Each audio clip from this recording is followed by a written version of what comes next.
Get back in control with Off the Wagon, adventures in emotional eating, health, and weight loss. Each episode containing fork-sized mindset tweaks, perspective shifts, and lifestyle hacks to get you back on the wagon. Whether it's habit change, emotional eating, addictions, weight loss, willpower, or relationships, there's something here for you. So let's get on the wagon and get down the road to your goals with me, Christy R. Hall.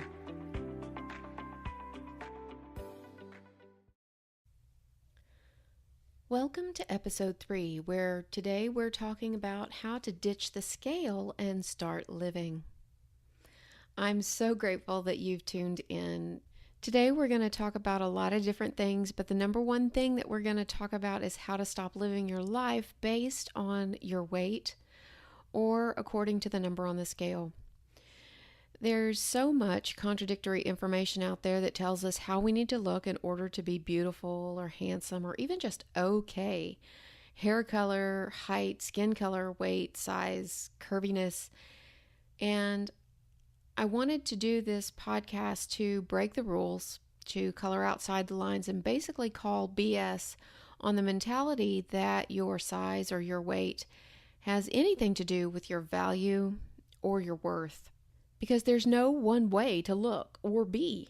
And we are each of us unique, and that's what makes us perfect. And speaking of perfect, have you ever heard of wabi-sabi? According to Wiki, wabi-sabi represents Japanese aesthetics and a Japanese worldview centered on the acceptance of ever-changing imperfection. The aesthetic is sometimes described as one of beauty that is imperfect, impermanent, and incomplete. And I really like this sentiment because that means it is perfect in its imperfection, and imperfectly perfect, and perfectly imperfect. My intention is to break through all of the preconceived notions we have about weight, health, and beauty so that you can embrace your own wabi-sabi and learn how to live a kick-ass life no matter what you weigh.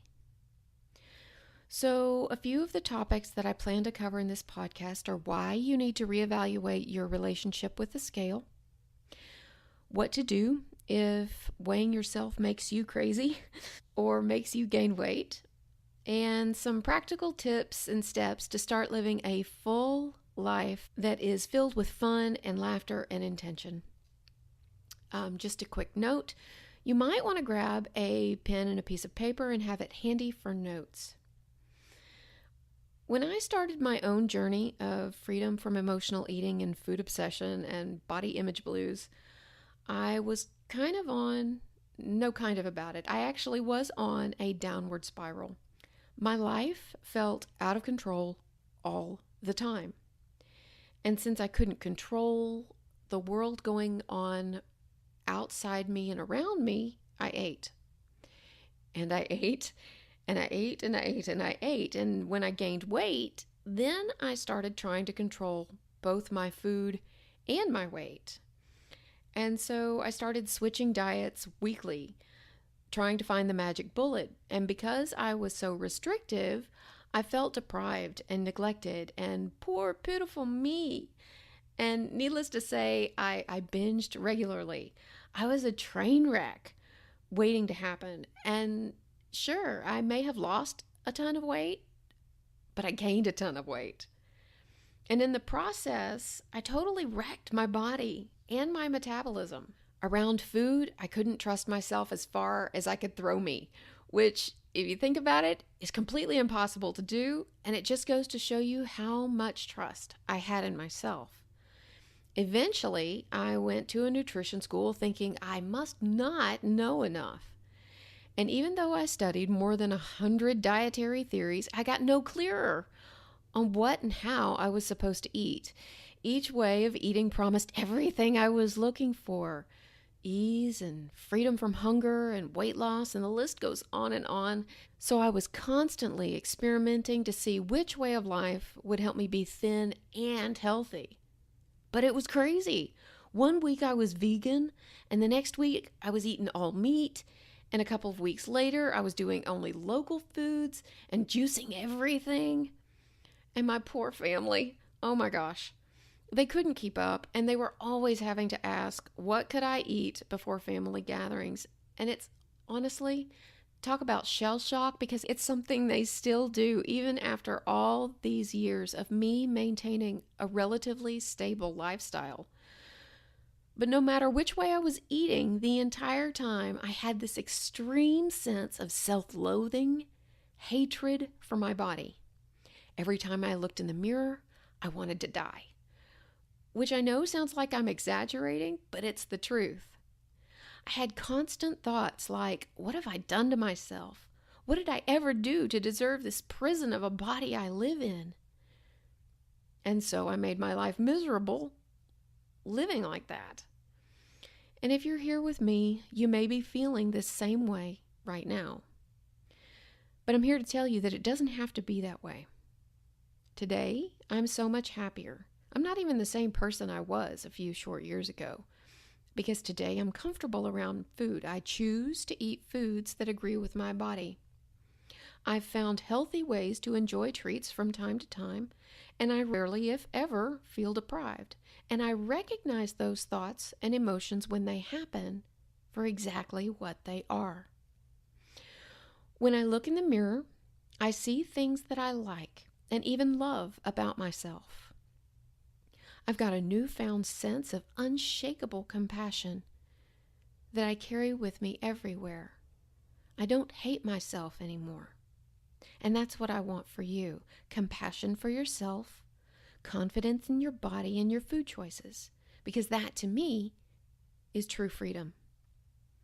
So the question I have for you, actually, a series of questions I have for you. How often have you held yourself back from something because of your weight? How often have you not gone out, not gone to a party, not gone to an event because you couldn't find something to wear that you thought you looked good in? How often have you stayed at home, gotten into sweatpants, and eaten a pint of ice cream because you felt like a disgusting blob? It happens all the time, and you are not alone. I have clients every day, just like you, just like me even, who don't remember what life was like before they started thinking this way and having these thoughts. So I want to go over a few pointers, or maybe even truth bombs, for how to develop compassion for yourself and confidence in your body. And this is where you're going to need your pen and pencil or paper, because you may want to write these down. So point to remember number 1. Remember that beauty is in the eye of the beholder, and you are the beholder. The opinion that matters most is your own. So if you're the one in charge, why create a definition of beauty that doesn't include yourself? See things and look for things on your body, in your mind, in your heart, in your spirit, that are beautiful to you, that are pretty to you, that are likable to you. Point to remember number 2 is keep in mind that size isn't everything, no matter what the magazines and televisions tell you. Do you have a friend or a relative or just someone you know who's overweight?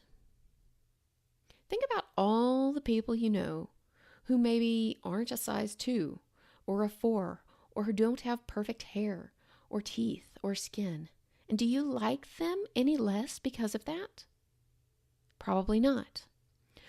So why does it make you less of a person because you have a couple of extra pounds? Point to remember number 3. Confidence is an internal act. If you are relying on external validation to feel good about yourself, you are always going to be disappointed. It doesn't work that way. You won't be able to magically conjure up someone to give you a compliment whenever you're feeling down about yourself. So you have to be your biggest cheerleader.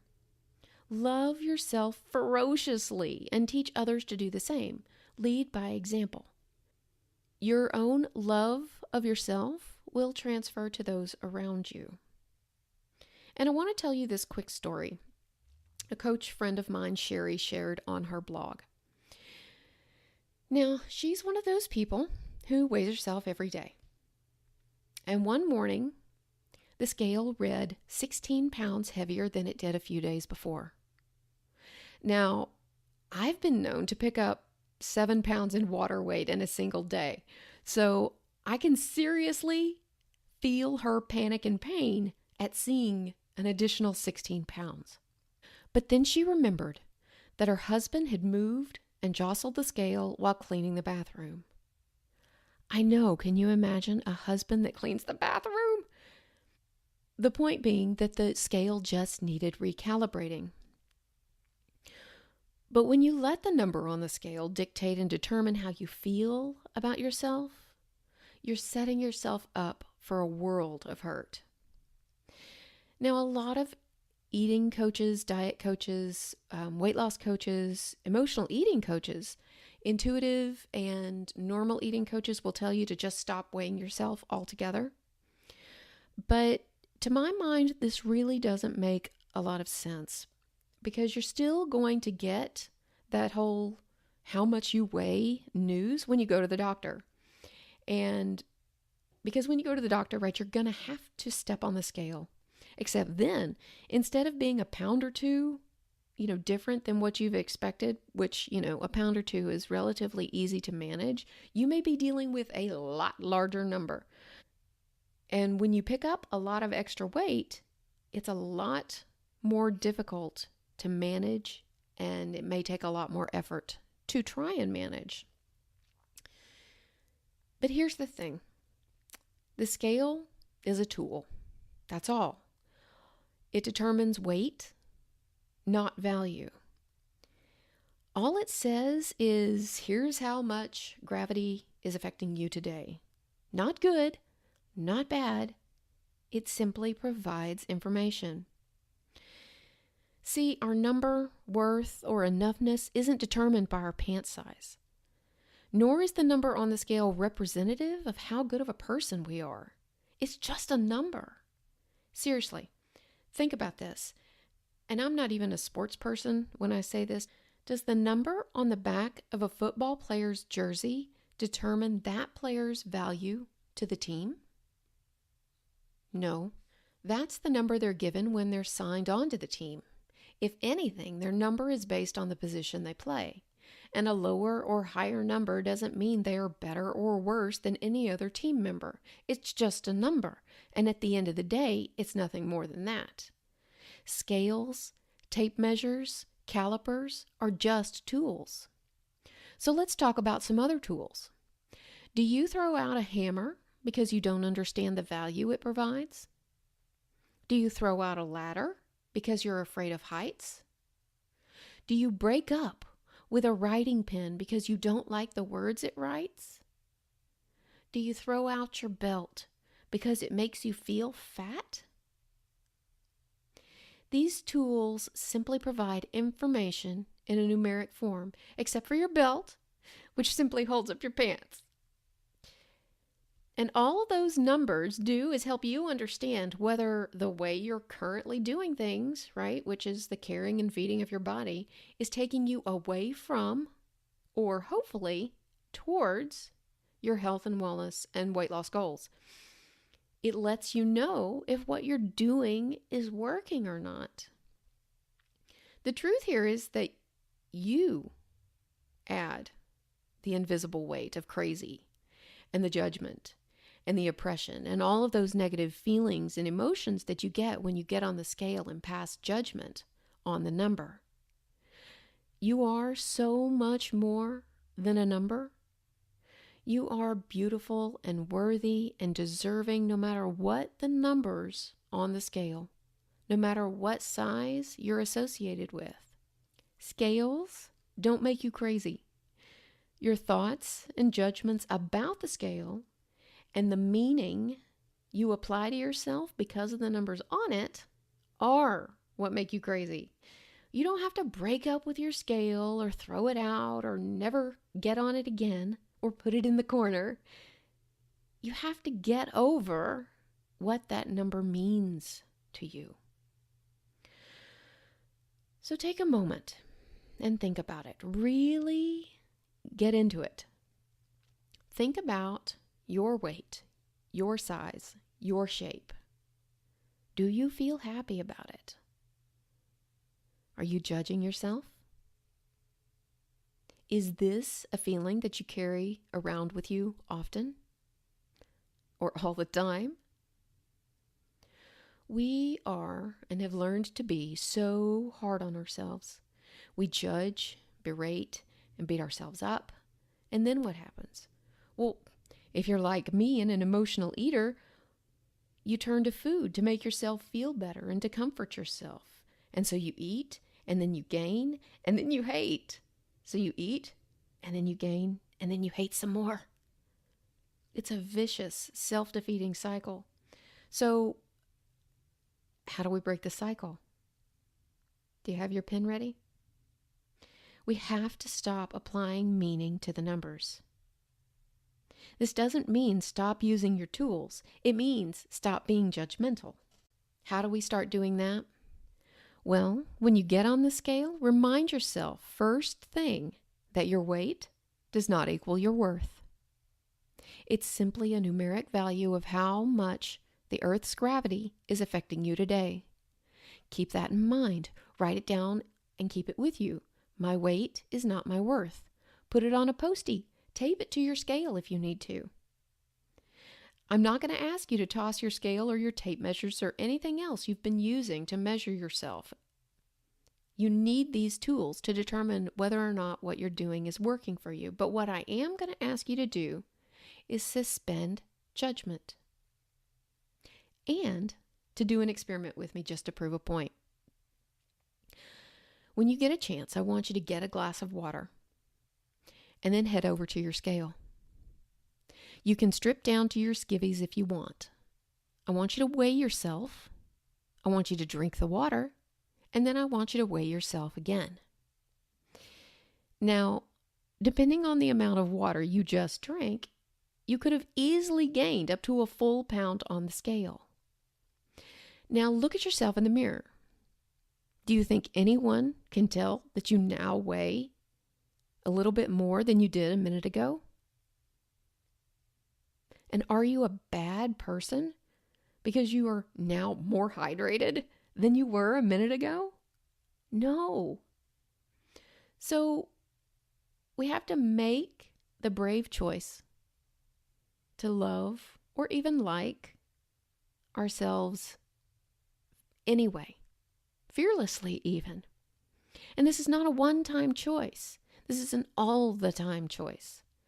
Because to consistently and constantly love ourselves, when we do that, no matter what, when we commit to it, great things happen. Now, I understand that for some people, trying to love yourself, that loving yourself is too strong of a word, right? You can't do it. You have no idea or even concept of how to do it. That's perfectly fine. If love is too strong of a word, try like.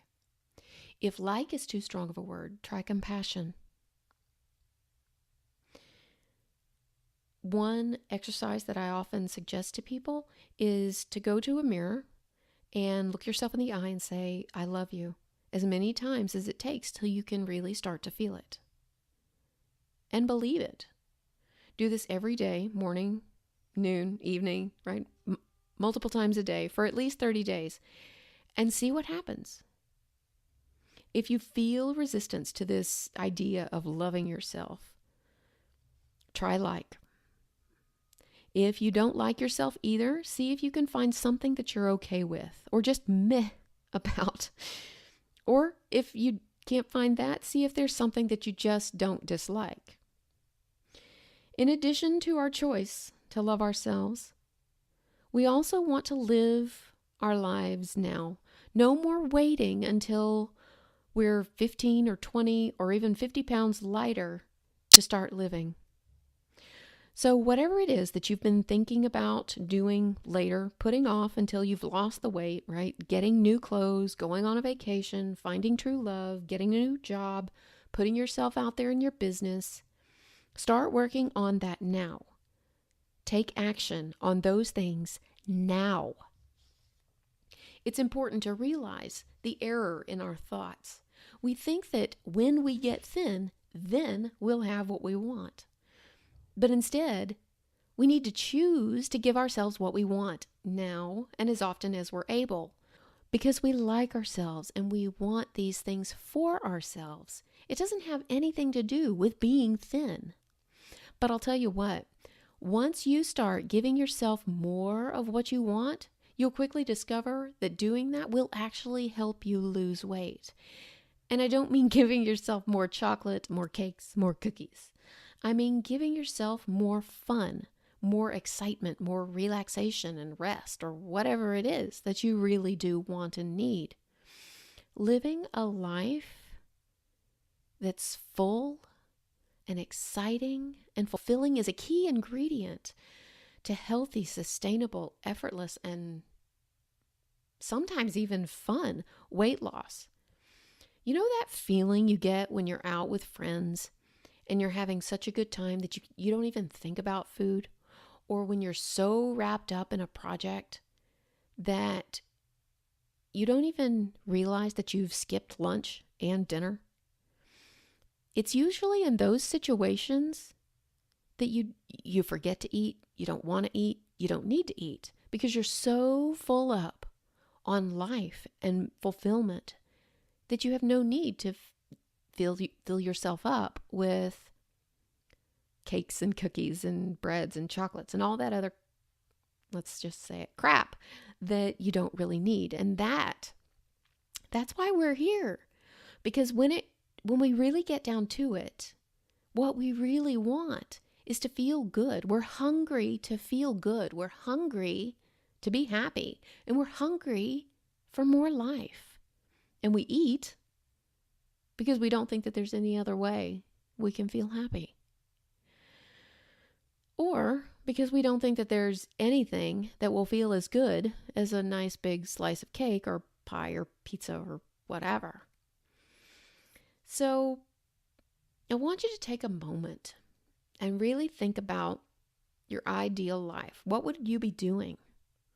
What would you be seeing? What would you be hearing? What would you be feeling? Really sink down into it. What would you see? What would you hear?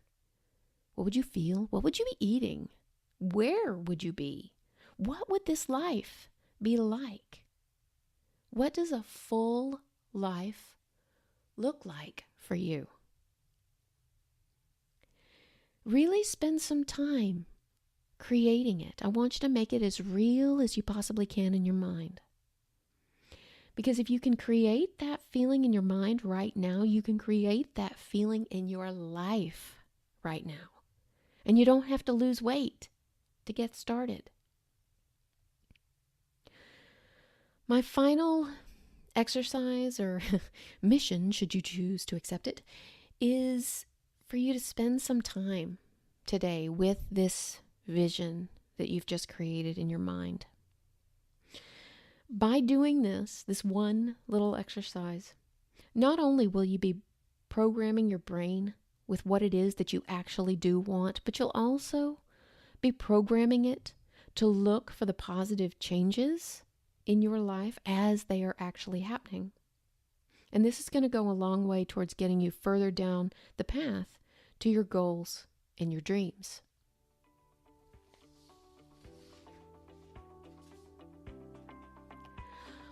I also want to encourage you to use the information you found helpful here today. Listening to all of this by itself won't do you a lick of good if you're not taking the information and running with it.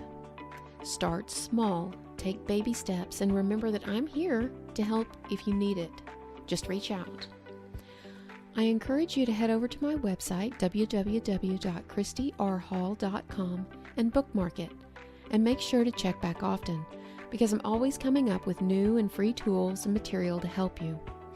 I'm also coming out with some great online programs soon that will go over a lot of this material and information in more depth, along with so much other great information and some great exercises to help you truly find freedom from food. I hope this has been helpful for you. I'll talk to you guys soon.